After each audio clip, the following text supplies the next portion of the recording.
मैं किरण वर्मा आपके अपने यूट्यूब चैनल शिव शक्ति दिव्य शक्ति पढ़ाकू योद्धा में आप सभी का हार्दिक स्वागत करती हूँ। आज मैं आप सभी को छत्तीसगढ़ के बहुत ही महत्वपूर्ण साहित्यकार और उनकी रचनाओं के बारे में बताने वाली हूँ फ्रेंड्स। और आप सभी के लिए गुड न्यूज़ ये है कि मैं आज जो भी साहित्यकार का नाम बताऊंगी उनकी रचनाओं को बहुत ही अच्छे से ट्रिक से बताने वाली हूँ। किससे बताने वाली हूँ फ्रेंड्स? ट्रिक्स से बताऊंगी। मीन्स मैं आप सभी को कहानी के माध्यम से जितने भी इम्पोर्टेंट रचनाएं हैं उसको याद कराऊंगी।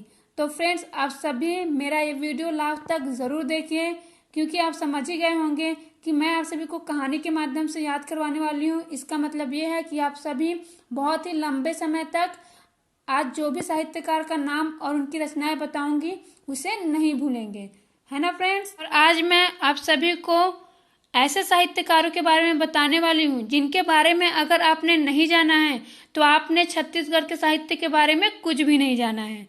क्योंकि आज मैं जिन साहित्यकारों के बारे में आप सभी को बताने वाली हूँ वो छत्तीसगढ़ी साहित्य का हृदय है।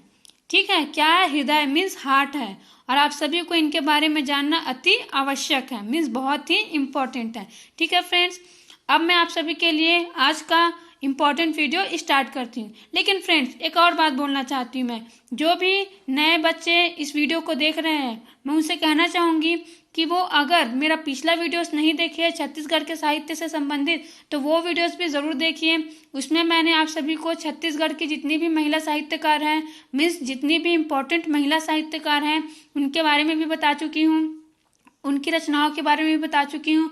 और एक अलग से वीडियो मैंने आप सभी के लिए छत्तीसगढ़ के जितने भी महत्वपूर्ण कहानी है, नाटक है, निबंध है उनके बारे में बताई हूँ। मीन्स जो वीडियो मैं आप सभी के लिए बनाई हूँ उसमें मैं आप सभी को नाटक बताई हूँ, कहानी बताई हूँ, ठीक है, उपन्यास बताई हूँ। और वो सब बताने के साथ साथ मैं उनके जो रचनाकार हैं उनके बारे में भी बताई हूँ। और ऐसा ही क्वेश्चन आप सभी के एग्जाम में पूछा जा रहा है, तो जिन्होंने भी मेरा पिछला वीडियोस नहीं देखे हैं वो ज़रूर देखिए। और ये जो वीडियो है फ्रेंड्स वो आज मेरा लास्ट वीडियो होने वाला है आप सभी के लिए छत्तीसगढ़ के साहित्यकार से संबंधित। और इससे पहले मैं 3-4 वीडियोस और बना चुकी हूँ, ठीक है, तो वो वीडियोस भी आप सभी ज़रूर देख लीजिएगा हमारे छत्तीसगढ़ जी के संबंधित जो भी प्लेलिस्ट है उसमें जाकर। ठीक है फ्रेंड्स, तो ये इन्फॉर्मेशन देना मेरे लिए बहुत ही आवश्यक था आप सभी के लिए, क्योंकि मैं नहीं चाहती कि आप सभी का कोई भी क्वेश्चन एग्जाम में छूटे। तो चलिए फ्रेंड्स आज का ये वीडियो मैं स्टार्ट करती हूँ आप सभी के लिए। तो फ्रेंड्स आज सबसे पहले मैं आप सभी को डॉक्टर विनय कुमार पाठक जी के बारे में बताने वाली हूँ, जो कि छत्तीसगढ़ी राजभाषा आयोग के तीसरे अध्यक्ष रह चुके हैं। ठीक है, क्या? छत्तीसगढ़ी राजभाषा आयोग के तीसरे अध्यक्ष रह चुके हैं। और ये हमारे लिए बहुत ही ज़्यादा इंपॉर्टेंट पर्सन है, क्योंकि इन्होंने छत्तीसगढ़ के साहित्य से संबंधित बहुत ही काम किया है। इन्होंने छत्तीसगढ़ के साहित्य को क्रमबद्ध करने का भी काम किया है और साथ ही डिवाइड करने का भी काम किया है। ठीक है, मीन्स जो भी साहित्य का इतिहास रहा है उसके विभाजन का भी काम किया है। तो ये हमारे लिए बहुत ही ज़्यादा इंपॉर्टेंट पर्सन है। ठीक है, और इन्हें छत्तीसगढ़ी का जो व्याकरण है उस नाम का तो एक बुक ही लिखा है इनका, जिन्हें हम पढ़ेंगे आगे। और इसके साथ ही मैं आप सभी को डॉक्टर विनोद कुमार वर्मा जी के बारे में बताऊंगी, क्योंकि ये जो विनोद कुमार वर्मा जी है और विनय कुमार पाठक जी हैं इन दोनों ने मिलकर सह लेखन का कार्य किया है। इसलिए मैं आप सभी को ये जो विनोद कुमार वर्मा जी हैं और विनय कुमार पाठक जी हैं इन दोनों की रचनाओं को कहानी के माध्यम से बताऊंगी फ्रेंड्स। तो आप सभी आप तैयार हो जाइए कहानी सुनने के लिए और साथ ही इनकी रचनाओं के नाम सुनने के लिए, क्योंकि मैं जो कहानी आप सभी को बताने वाली हूँ उसी में ही इन दोनों की रचनाएं आ जाएंगी जो आप सभी के एग्जाम के लिए बहुत ही ज़्यादा इंपॉर्टेंट है। तो चलिए फ्रेंड्स मैं स्टार्ट करती हूँ। वैसे इनकी जो रचनाएं हैं वो आप सभी के स्क्रीन पर शो हो रहा है, तो आप सभी को मैं जैसे जैसे कहानी बताते जाऊंगी वैसे वैसे समझ में आते जाएगा। So don't worry, keep quiet and enjoy this story. Okay friends, तो चलिए मैं स्टार्ट करती हूँ। तो देखिए फ्रेंड्स ये जो विनोद कुमार वर्मा जी है ना, तो जैसा कि इनका नाम ही क्या है विनोद, मीन्स ये थोड़े से हंसी मजाक करने वाले हैं। ठीक है, तो जब ये छत्तीसगढ़ आए ना विनोद कुमार वर्मा जी, तो ये एक मछुआरे की लड़की से मिले। किससे मिले? मछुआरे की लड़की से मिले। तो मछुआरे की लड़की के साथ ये थोड़ा सा हंसी मजाक कर रहे थे। ठीक है, हंसी मजाक करते करते इन्हें मछुआरे की लड़की क्या है पसंद आ गई, किन्हें? विनोद कुमार वर्मा जी को। लेकिन ये जो लड़की है वो कहाँ की है? छत्तीसगढ़ की है। ठीक है, और इनके मम्मी पापा को कौन सा लैंग्वेज आता है? छत्तीसगढ़ी भाषा ही समझ में आती है। लेकिन जो विनोद कुमार वर्मा जी है ना, इन्हें छत्तीसगढ़ी भाषा नहीं आता है। ठीक है, तो हो गई समस्या क्योंकि अब विनोद कुमार वर्मा जी हैं, इनके मम्मी पापा से अच्छे से बात नहीं कर पा रहे हैं, और इनके मम्मी पापा से अगर ये बात कर भी रहे हैं तो वो समझ नहीं रहे हैं, क्योंकि उन्हें केवल छत्तीसगढ़ी भाषा ही आता है। ठीक है, तब विनोद कुमार वर्मा जी को किनकी याद आई? विनय कुमार पाठक जी की, क्योंकि ये जो विनय कुमार पाठक है वो विनोद कुमार वर्मा जी के बहुत ही अच्छे फ्रेंड हैं और साथ ही छत्तीसगढ़ी भाषा के ज्ञाता हैं। तब विनोद कुमार वर्मा जी ने अपना प्रतिनिधि बनाकर किन्हें बुलाया? विनय कुमार पाठक जी को बुलाया और कहा कि ये जो मेरे प्रतिनिधि हैं, कौन? विनय कुमार पाठक, वो आप सभी को मेरे जीवन की सभी कहानियां बताएंगे। ठीक है, क्या कहा विनोद कुमार वर्मा जी ने? लड़की के मछुआरे की जो लड़की है उसके मम्मी पापा से कहा कि मेरा जो ये फ्रेंड है, कौन? विनय कुमार पाठक, वो मेरा प्रतिनिधि बनकर आ रहा है आप सभी के पास, और जितनी भी कहानियां हैं मेरे जीवन से संबंधित वो सभी कौन बताएंगे? विनय कुमार पाठक जी आप सभी को छत्तीसगढ़ी भाषा में समझा देंगे। ठीक है, और साथ ही ये भी कहा मछुआरे की लड़की के मम्मी पापा से कि आप सभी छत्तीसगढ़ी भाषा में अच्छे से विमर्श कर लीजिएगा और उसके बाद निष्कर्ष निकालिएगा। ठीक है, किन्हें कहा? मछुआरे की लड़की के पापा से और मम्मी से कि आप सभी मेरे फ्रेंड विनय कुमार पाठक जी से छत्तीसगढ़ी में अच्छे से बात करके विमर्श कर लीजिएगा और निष्कर्ष निकालिएगा। ठीक है, और कहा कि बात करने के आधार पर अच्छे से समीक्षा करके ही आप सभी अपना जवाब दीजिएगा। ठीक है, किसने कहा? विनोद कुमार वर्मा जी ने कहा। तो देखिए फ्रेंड्स, ये जो विनोद कुमार वर्मा जी हैं, इन्होंने विनय कुमार पाठक को बुलाया और दोनों ही बहुत ही अच्छे फ्रेंड हैं। तो अब ये जो विनय कुमार पाठक जी है ना, वो जो लड़की के मम्मी पापा हैं उनको समझाने लगे। कौन? विनय कुमार पाठक जी, कि ये जो विनोद कुमार वर्मा जी हैं वो छोटे मोटे आदमी नहीं है। ठीक है, क्या कहा? कि ये जो विनोद कुमार वर्मा जी हैं वो छोटे मोटे आदमी नहीं है, वो बहुत ही नेक इंसान है, और साथ ही इन्हें छत्तीसगढ़ी भाषा अच्छे से नहीं आता। तो क्या हुआ? इन्होंने मेरे साथ छत्तीसगढ़ी का संपूर्ण व्याकरण लिखने में बहुत ही मदद की है। ठीक है, क्या कहा? कि ये जो विनोद कुमार वर्मा जी हैं उन्होंने छत्तीसगढ़ी का संपूर्ण व्याकरण लिखने में मेरी बहुत मदद की है। ये किन्होंने कहा? विनय कुमार पाठक जी ने। ठीक है, और साथ ही जो लड़की के माँ बाप हैं उनका मार्गदर्शन करते हुए कहा कि छत्तीसगढ़ी का मानकीकरण करने में, मीन्स जो छत्तीसगढ़ी भाषा है उसका मानकीकरण करने में जो विनोद कुमार वर्मा है उसने मेरा बहुत ही सहयोग दिया है। क्या दिया है?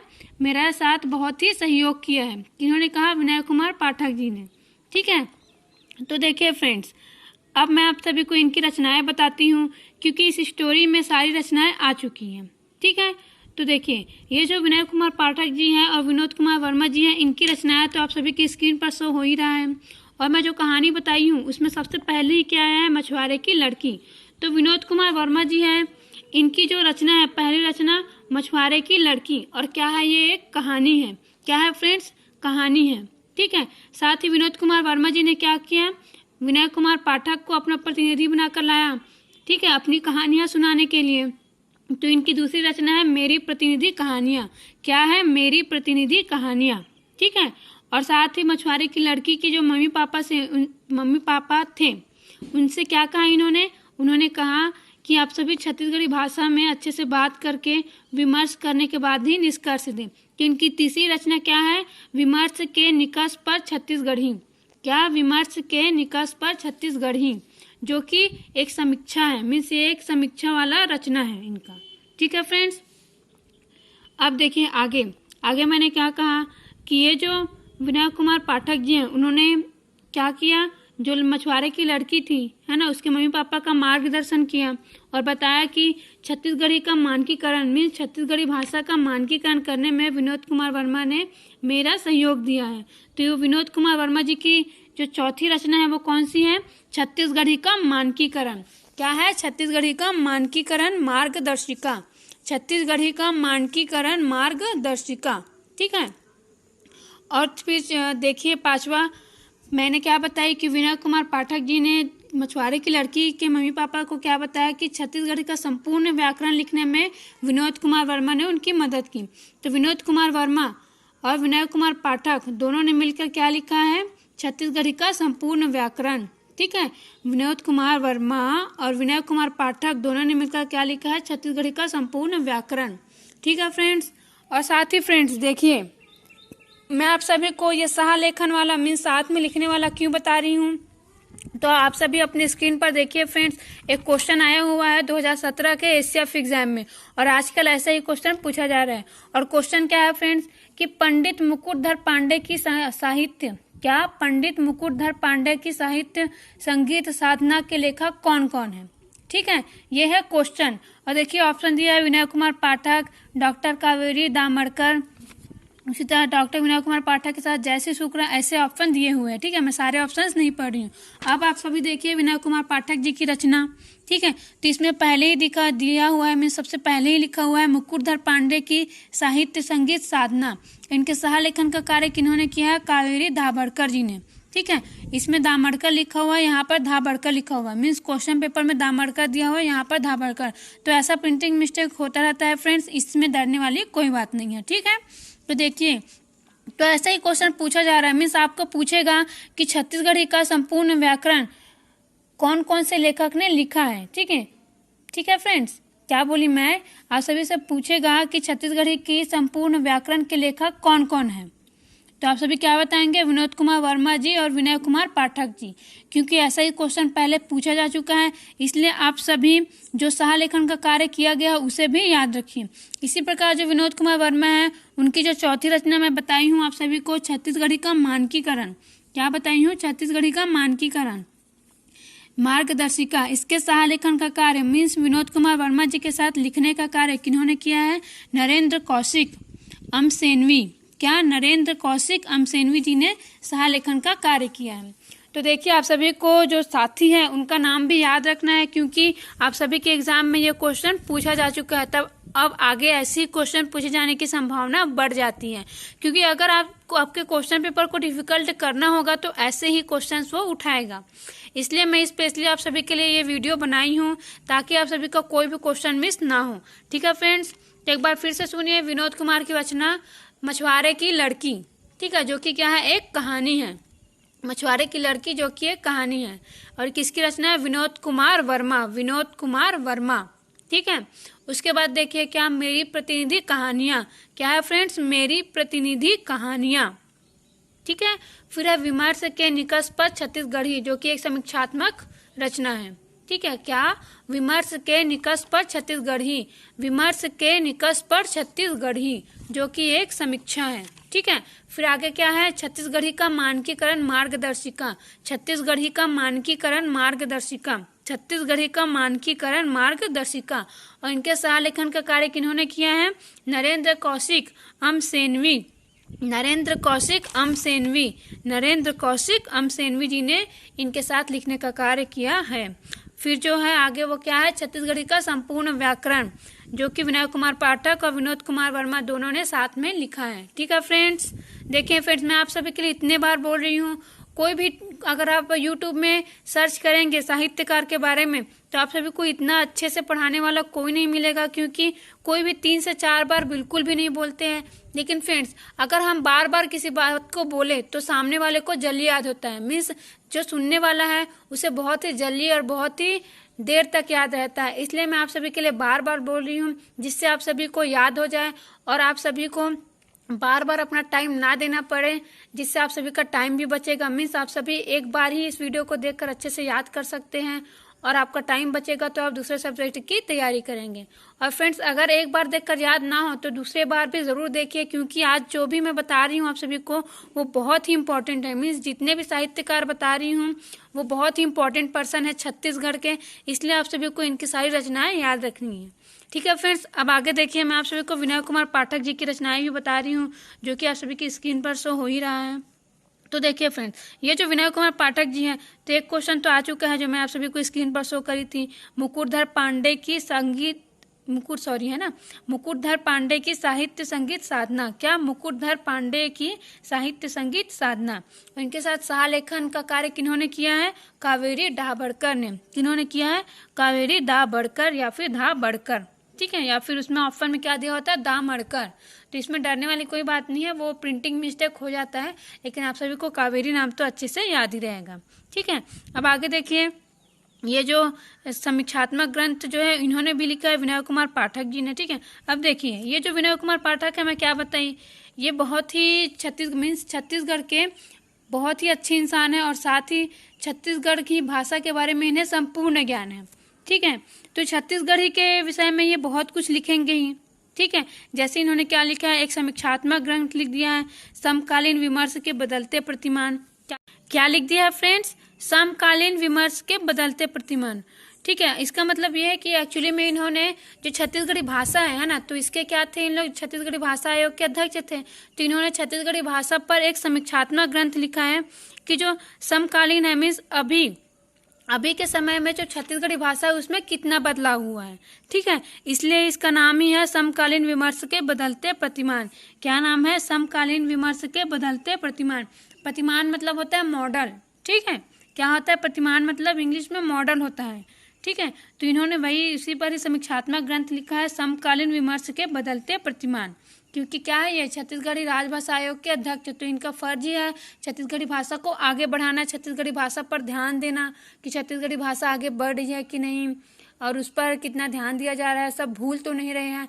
तो इसलिए इन्होंने क्या लिख दिया है, समकालीन विमर्श के बदलते प्रतिमान।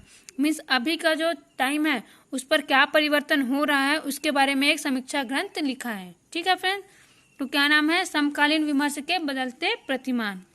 और इनके साथ सह लेखन का कार्य किया है विनोद कुमार वर्मा जी ने। ठीक है, तो देखिए कितने इंपॉर्टेंट हो जाते हैं हमारे लिए ये दोनों पर्सन, विनय कुमार पाठक जी और विनोद कुमार वर्मा जी। और दोनों इतने अच्छे फ्रेंड हैं कि दोनों ने मिलकर छत्तीसगढ़ी का संपूर्ण व्याकरण भी लिखा है और साथ ही समकालीन विमर्श के बदलते प्रतिमान जो कि एक समीक्षा ग्रंथ है उसको भी साथ में लिखा है। क्या, समकालीन विमर्श के बदलते प्रतिमान, समकालीन विमर्श के बदलते प्रतिमान विनोद कुमार वर्मा जी के साथ सहालेखन किया है। मीन्स सहालेखन किन्होंने किया है, विनोद कुमार वर्मा जी ने विनय कुमार पाठक जी को सहयोग दिया है इसे लिखने में। तो आपको दोनों का ही नाम याद रखना है, समकालीन विमर्श के बदलते प्रतिमान, समकालीन विमर्श के बदलते प्रतिमान। ओके फ्रेंड्स, अब आगे चलिए, लोक व्यवहार एवं कार्यालयीन छत्तीसगढ़ी। क्या लिखा है इन्होंने, लोक व्यवहार एवं कार्यालयीन छत्तीसगढ़ी। तो देखिए फ्रेंड्स, ये जो विनय कुमार पाठक जी हैं वो क्या है, छत्तीसगढ़ के व्यक्ति हैं। तो छत्तीसगढ़ में जो जनजीवन है, जो लोग है ना, उनके व्यवहार से भली भांति परिचित है। ठीक है, क्या है, ये भली भांति परिचित है और साथ ही ये जो है वो छत्तीसगढ़ राजभाषा आयोग के अध्यक्ष भी हैं। तो इन्हें कार्यालयीन जितना भी कार्य है छत्तीसगढ़ी में उसका सभी का नॉलेज है। तो इन्होंने क्या लिख दिया, लोक व्यवहार एवं कार्यालयीन छत्तीसगढ़ी। क्या लिख दिया, लोक व्यवहार एवं कार्यालयीन छत्तीसगढ़ी, क्योंकि ये छत्तीसगढ़ के जो जनजीवन है उनके व्यवहार से भली भांति परिचित हैं और साथ ही ये कार्यालय से संबंधित है, राजभाषा आयोग के। तो उन्होंने कार्यालयीन छत्तीसगढ़ी मीन्स लोक व्यवहार एवं कार्यालयीन छत्तीसगढ़ी लिखा है।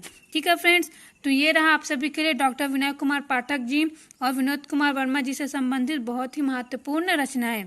ठीक है फ्रेंड्स, और ये सारी रचनाएं आप सभी को ज़रूर याद रखना है। मैं अपनी ओर से जो भी कहानी बता सकती थी या फिर जैसा भी था आप सभी को याद करवाने की पूरी कोशिश की हूँ फ्रेंड्स।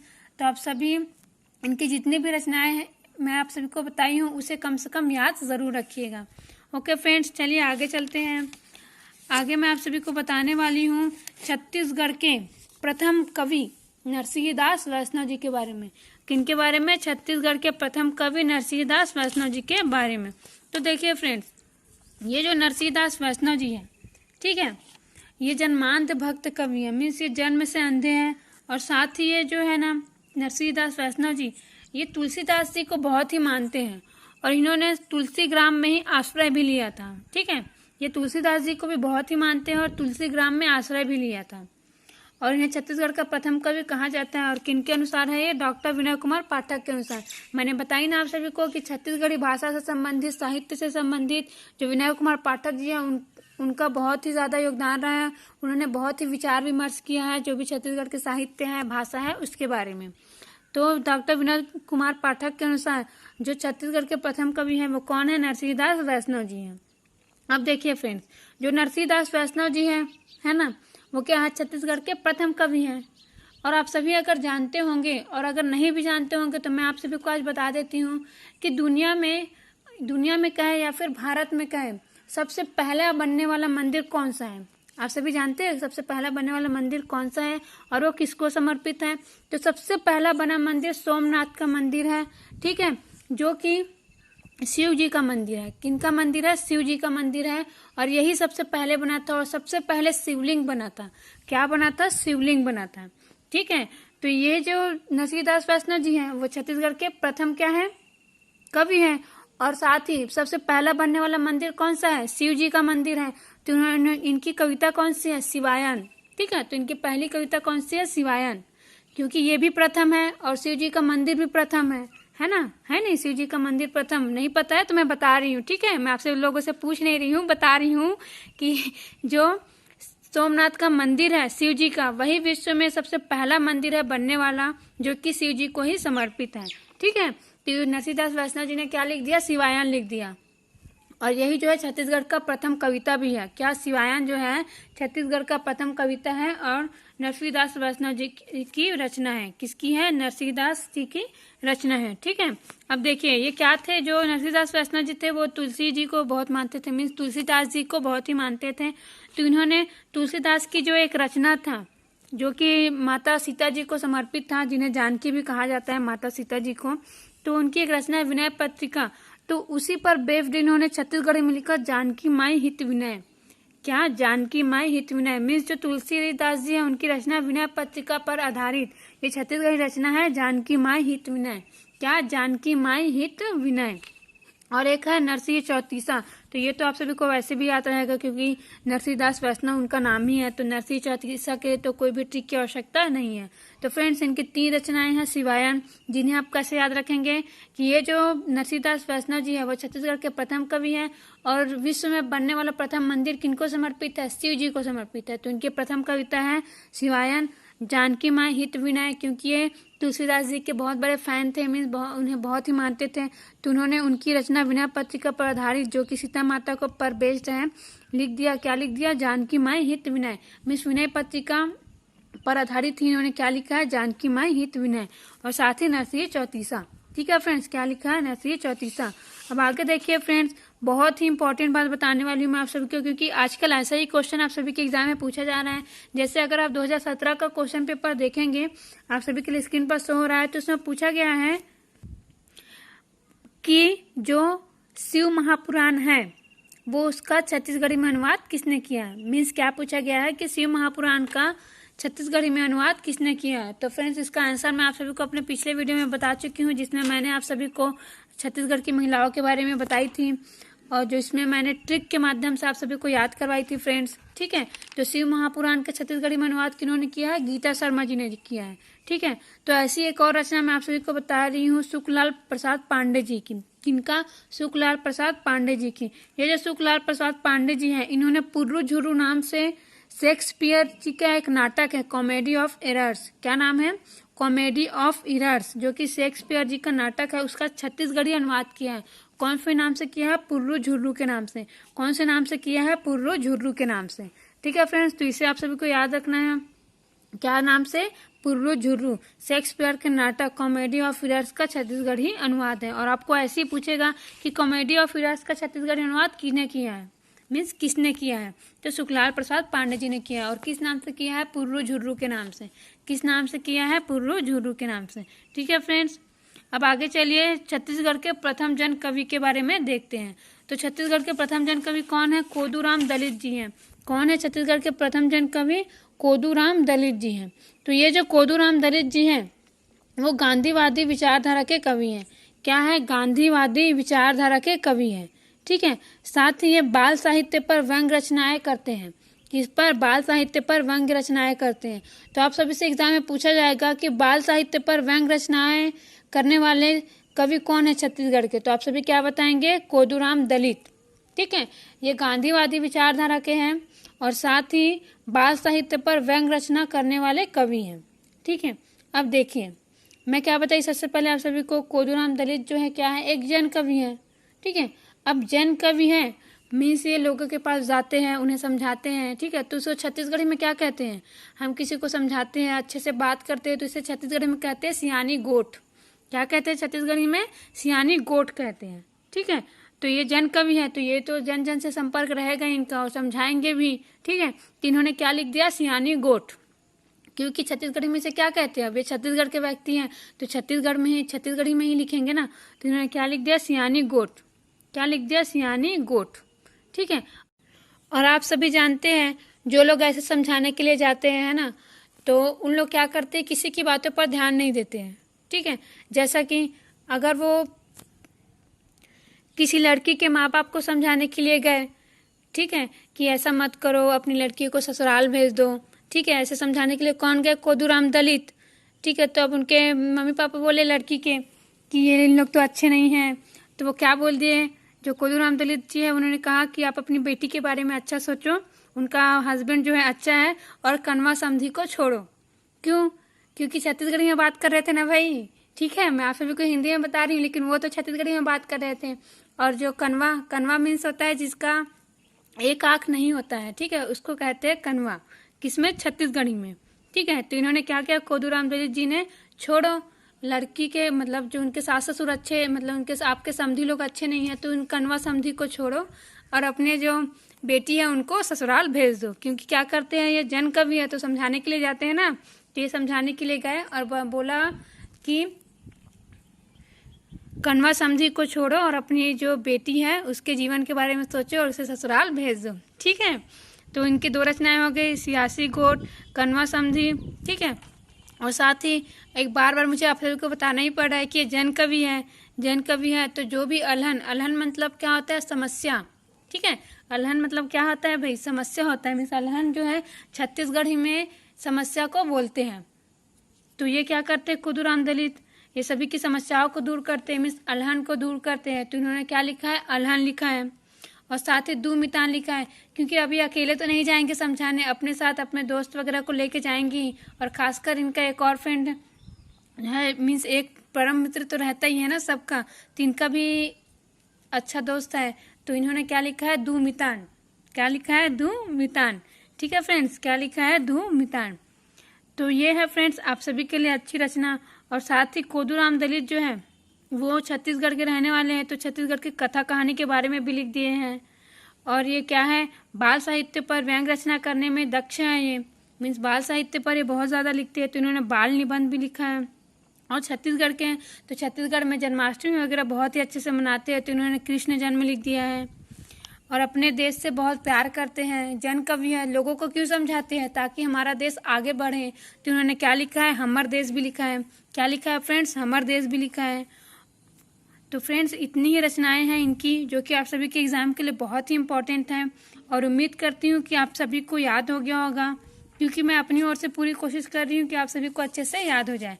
क्योंकि जितनी भी रचनाएं मैं आप सभी को बता रही हूँ वो बहुत ही ज़्यादा इंपॉर्टेंट है, इसलिए मैं कोई भी रचना नहीं छोड़ रही हूँ। क्योंकि ये जो कोदूराम दलित है ये भी बहुत ही इंपॉर्टेंट पर्सन है हमारे छत्तीसगढ़ के, और जो पहले मैं बताई हूँ वो भी बहुत ही इंपॉर्टेंट पर्सन है। ठीक है फ्रेंड्स, तो जितना भी बता रही हूँ उसे आप सभी ज़रूर याद रखिए, क्योंकि इससे अगर क्वेश्चन आया तो आप सभी का एक भी क्वेश्चन मिस नहीं होना चाहिए। ठीक है फ्रेंड्स, अब देखिए लाला जगदलपुरी, किनके बारे में बताऊंगी मैं, लाला जगदलपुरी। ये जो लाला जगदलपुरी है इन्हें क्या कहा जाता है, बस्तर का पुरोधा कहा जाता है। क्या कहा जाता है, बस्तर का पुरोधा। मीन्स बस्तर से संबंधित बहुत ही इंपॉर्टेंट रचनाएं इन्होंने लिखा है। और साथ ही ये कहाँ के, जगदलपुर के ही है, इसलिए वहाँ के जनजीवन से ये भली भांति परिचित है, इसलिए इन्हें बस्तर का पुरोधा कहा जाता है। क्या कहा जाता है, बस्तर के पुरोधा कहा जाता है। ठीक है फ्रेंड्स, अब देखिए ये जो लाला जगदलपुरी हैं उनकी बहुत ही इंपॉर्टेंट रचनाएं हैं, जैसा कि ये बस्तर से ही बिलोंग करते हैं। तो सबसे पहला तो रचना आप यही याद रखिए, बस्तर इतिहास एवं संस्कृति। क्या, बस्तर इतिहास एवं संस्कृति किन्होंने लिखा है, लाला जगदलपुरी ने लिखा है, और ये वहीं के ही रहने वाले हैं। ठीक है, अब देखिए आप सभी जानते होंगे कि जो बस्तर एरिया है वहाँ पे हल्बा जनजाति के लोग रहते हैं, है ना, हल्बा जनजाति के लोग रहते हैं। तो वहाँ के ही है कौन, लाला जगदलपुरी। तो ये जो लाला जगदलपुरी है वो वहाँ के जो भी जनजीवन है उनके लोक कथाओं से प्रचलित है। तो इन्होंने क्या लिख दिया है, हल्बी लोक कथाएं लिख दिया है। क्या लिख दिया है, हल्बी लोक कथाएं, क्योंकि जो हल्बा जनजाति है वो वही बस्तर वाले संभाग में रहते हैं। और वहाँ के जनजीवन से भली भांति परिचित हैं, उनके लोक कथाओं के बारे में अच्छे से जानते हैं। तो इन्होंने क्या लिखा है, हल्बी लोक कथाएं लिखा है। क्या लिखा है फ्रेंड्स, हल्बी लोक कथाएं लिखा है। ठीक है, और इनकी तीसरी इंपॉर्टेंट रचना है मिमियाती जिंदगी दहाड़ते परिवेश। क्या है, मिमियाती जिंदगी दहाड़ते परिवेश। तो देखिए फ्रेंड्स, आप सभी जानते हैं कि जो बस्तर है ना, वो एक तो जंगली इलाका है। ठीक है, ऊपर से जब लाला जगदलपुरी थे उस टाइम अंग्रेजों का भी शासन था, तो उन्होंने वहाँ के लोगों को देखा है। ठीक है, कैसे देखा है, बहुत ही डरे हुए, सहमे से हुए, क्योंकि एक तो वहाँ पर क्या है, जंगल है, तो वहाँ पे दहाड़ते हुए जो शेर है ना, मीन शेर है, जंगली जानवर है, उनसे भी डर रहता है। परिवेश मतलब क्या होता है, आसपास का एरिया। ठीक है, परिवेश मीन्स क्या होता है, आसपास का एरिया, जो बाहर का एरिया है वो। ठीक है, तो जो लाला जगदलपुरी है वो वहाँ के जो लोग हैं उनके जनजीवन से भली भांति परिचित। तो ये जो लाला जगदलपुरी है वो वहाँ के जो लोग हैं बस्तर के, वहाँ के जनजीवन से भली भांति परिचित है। उन्हें पता है कि जो वहाँ के लोग हैं एक तो वैसे भी इतना डरे हुए रहते हैं, मिमियाते हुए रहते हैं। ठीक है, और उनके आसपास क्या है, जंगली जानवर रहते हैं जो दहाड़ते रहते हैं, तो इनसे क्या है, इन लोग डरते रहते हैं। तो इन्होंने उन्हीं की जिंदगी पर लिखा है मिमियाती जिंदगी दहाड़ते परिवेश। क्या लिखा है, मिमियाती जिंदगी दहाड़ते परिवेश। तो इनकी 3 इंपॉर्टेंट रचना है जो आप सभी को याद रखना है। हल्बी लोक कथाएं, क्या, हल्बी लोक कथाएं, बस्तर इतिहास एवं संस्कृति, मिमियाती जिंदगी दहाड़ते परिवेश, मिमियाती जिंदगी दहाड़ते परिवेश। ठीक है फ्रेंड्स, आप सभी को याद हो गया होगा। तो फ्रेंड्स, आप सभी मेरे इस वीडियो को एक बार लाइक कर दीजिए, क्योंकि मैं आप सभी को इतने इम्पोर्टेंट रचनाएं बता रही हूँ, इतने इम्पोर्टेंट पर्सन्स के बारे में बता रही हूँ, इससे आप सभी के एग्जाम में क्वेश्चन आते ही हैं। ठीक है फ्रेंड्स, अब चलिए आगे देखते हैं। आगे मैं आप सभी को लक्ष्मण मस्तूरिया जी के बारे में बताने वाली हूँ, और ये आज के लास्ट साहित्यकार होंगे। तो देखिए फ्रेंड्स, ये जो लक्ष्मण मस्तूरिया जी है ना, वो सांस्कृतिक संस्था चंदेनी गोंदा का गीतकार एवं गायक है। ठीक है, क्या, सांस्कृतिक संस्था चंदेनी गोंदा का गीतकार एवं गायक है। और साथ ही इन्हें मिट्टी से बहुत ही प्यार है। ठीक है, छत्तीसगढ़ की मिट्टी हो और अपने देश की मिट्टी से बहुत ही प्यार है। और जो मिट्टी है या फिर धरती है उसे छत्तीसगढ़ी में क्या कहते हैं, भुइयाँ कहते हैं। क्या कहते हैं, भुइयाँ कहते हैं। तो इन्होंने क्या लिख दिया, हमू बेटा भुइयाँ के। क्या लिख दिया, हमू बेटा भुइयाँ के। ठीक है, क्या लिख दिया इन्होंने, हमू बेटा भुइयाँ के। और साथ ही ये छत्तीसगढ़ के गांव के रहने वाले हैं। क्या, छत्तीसगढ़ के गांव के रहने वाले हैं। और गांव को छत्तीसगढ़ी में क्या कहते हैं, गवई कहते हैं। क्या कहते हैं छत्तीसगढ़ी में, गवई कहते हैं। तो इन्होंने गांव के लिए क्या लिखा, गवई गंगा। क्या लिख दिया फ्रेंड्स इन्होंने, गवई गंगा। और आपको मैंने पहले ही बताई थी कि इन्हें मिट्टी से बहुत ही प्यार है, तो इन्होंने क्या लिखा है, माटी लिखा है। क्या लिखा है, माटी लिखा है, जो कि एक लंबी कविता है। ठीक है फ्रेंड्स, क्या लिखा है, माटी लिखा है, जो कि एक लंबी कविता है। और साथ ही फ्रेंड्स, जैसा कि मैं बार बार बता रही हूँ कि इन्हें अपनी ज़मीन से, अपनी मिट्टी से, अपनी भुइयाँ से, भुइयाँ मीन्स छत्तीसगढ़ी में धरती को भुइयाँ कहते हैं, तो इससे बहुत ही प्यार है। तो जितने भी शहीद वगैरह हुए हैं उनसे भी इन्हें बहुत ही प्यार है। ठीक है, क्योंकि एक जो देशभक्त है उसे शहीद लोगों से तो प्यार होता ही है, मीन्स उन्हें बहुत ही सम्मान देते हैं। तो इन्होंने छत्तीसगढ़ के प्रथम शहीद जो है वीर नारायण सिंह है, उनके बारे में लिख दिया है सोना खान के आगी। क्या लिख दिया है, सोना खान के आगी। क्योंकि ये जो सोना खान है वहीं के थे कौन, वीर नारायण सिंह। मीन्स जो वीर नारायण सिंह जी थे वो सोना खान के जमींदार थे। क्या थे, सोना खान के जमींदार थे। तो इन्होंने इनके बारे में क्या लिख दिया है, सोना खान के आगी। और फ्रेंड्स, ऐसा क्वेश्चन पूछा जाता है जैसे कि आपको पूछ देगा कि सोना खान के आगी जो कि वीर नारायण सिंह पर बेस्ड है, मीन्स वीर नारायण सिंह की वीर गाथा है, वो किन्होंने लिखा है। इसलिए मैं आप सभी को इस रचना के बारे में बता रही हूँ। तो किन्होंने लिखा है फ्रेंड्स, लक्ष्मण मस्तूरिया जी ने लिखा है सोना खान के आगी। क्या लिखा है, सोना खान के आगी। ठीक है, जो कि शहीद वीर नारायण सिंह की वीर गाथा है। ठीक है फ्रेंड्स, और इनका एक फेमस है गीत कविता है मोर संग चलौरे। इससे तो आप सभी भली भांति परिचित होंगे। ठीक है, क्या लिखा है, मोर संग चलौरे। तो ये जो मोर संग चलौरे है ना फ्रेंड्स, ठीक है, क्या है, इसका बहुत ही अच्छा धुन बन चुका है। किसमें, बांसुरी में। क्या बन चुका है, बहुत ही अच्छा धुन बन चुका है बांसुरी में। क्योंकि ये जो मोर संग चलौरे जो कविता है वो बहुत ही ज्यादा फेमस है। तो अगर कोई भी चीज बहुत फेमस हो जाता है ना, मीन्स कोई भी गीत वगैरह, तो उसके अलग अलग धुन बनने लग जाते हैं। तो ऐसा ही बहुत ही अच्छा धुन बन चुका है इनका बांसुरी में। तो इनकी एक और रचना है धुन ही बसुरिया। क्या है, धुन ही बसुरिया। इनकी क्या रचना है, एक धुन ही बसुरिया। ठीक है फ्रेंड्स, अब देखिए आगे, गाय न गरु सुख होय हरू। अब ये कहाँ के है बताइए, मैं गाँव के हैं। और गांव में क्या है, गाय को बहुत ही मानते हैं। लेकिन जैसे जैसे जनरेशन आगे बढ़ती जा रही है, गांव में भी गाय को उतना महत्व नहीं दे रहे हैं। तो इन्होंने क्या लिख दिया, गाय न गरु सुख होय हरू। मीन्स गाय जो है किसी, गरु मीन्स क्या होता है, भारी। ठीक है, गरु मीन्स, गरु क्या है, छत्तीसगढ़ी वर्ड है, इसका हिंदी मीनिंग होता है भारी। तो ये जो लक्ष्मण मस्तूरिया है वो बोल रहे हैं कि जो गाय है वो भारी नहीं होता है। ठीक है, और जो है जो सुख होता है, मीन्स जो सुख होता है वो हरू, हरू मतलब होता है हल्का। ठीक है, हरू मीन्स क्या होता है, हल्का। हरू जो है छत्तीसगढ़ी वर्ड है जिसका हिंदी मीनिंग होता है हल्का। और जो सुख है वो क्या होता है, हल्का नहीं होता, मतलब सुख जो है बहुत ज्यादा होता है अगर हम गाय की सेवा करें। ठीक है फ्रेंड्स, तो ये क्या है, इनका एक कहानी है। क्या है, कहानी है, गाय न गरु सुख होय हरू, गाय न गरु सुख होय हरू। ठीक है फ्रेंड्स, तो ये रहा फ्रेंड्स बहुत ही इंपॉर्टेंट साहित्यकार और उनकी रचनाएं, जिससे आप सभी के एग्जाम्स में क्वेश्चन पूछे जाने की संभावना डेफिनेटली है फ्रेंड्स। आज नहीं तो कल किसी न किसी एग्जाम्स में जरूर पूछा जाएगा, इसलिए हमें अपनी ओर से सभी साहित्यकारों के बारे में पता होना चाहिए फ्रेंड्स। इसलिए मैं आप सभी के लिए इतना मेहनत करके 4 से 5 वीडियो बना चुकी हूँ अभी तक साहित्यकारों के बारे में, और ये मेरा लास्ट वीडियो था आप सभी के लिए साहित्यकार से संबंधित। तो फ्रेंड्स, आप सभी ने अगर मेरा पिछला वीडियोस नहीं देखा है तो आप सभी ज़रूर देखिए, आप सभी के लिए बहुत ही इंपॉर्टेंट वीडियोस है, जितना भी रचनाएं मैं आप सभी को बताई हूँ। ठीक है फ्रेंड्स, तो चलिए फ्रेंड्स फटाफट अब लाइक कर दीजिए जिन्होंने लाइक नहीं किया है, और साथ ही अपने फ्रेंड्स के पास शेयर कर दीजिए जिससे वो भी अपने एग्जाम की तैयारी अच्छे से कर पाएँ। क्योंकि फ्रेंड्स अगर आप बुक देखोगे ना, ठीक है, अगर आप अलग अलग बुक्स देखोगे ना तो हर जगह सभी रचनाएं नहीं दी होती हैं। ठीक है, तो आप सभी ऐसा मत सोचिए कि मैं बहुत ज़्यादा बता दी हूँ आप सभी को। मैं जितना भी बताई हूँ बहुत ही छांट कर बताई हूँ आप सभी को, क्योंकि आप सभी के लिए ये जानना बहुत ही आवश्यक है कि कौन सी रचना किसकी है। आज नहीं तो कल आप सभी के ये बहुत ही काम आएगा, क्योंकि पढ़ाई कभी वेस्ट नहीं जाती है। ठीक है फ्रेंड्स, तो मैं जितना भी बताई हूँ उसे ज़रूर याद कर लीजिएगा। ओके फ्रेंड्स, तो एक बार फिर कहती हूँ लाइक ज़रूर करिएगा, और जो नए बच्चे हैं हमारे इस यूट्यूब चैनल पर वो मेरे इस यूट्यूब चैनल को सब्सक्राइब ज़रूर कर लीजिएगा। Thank you.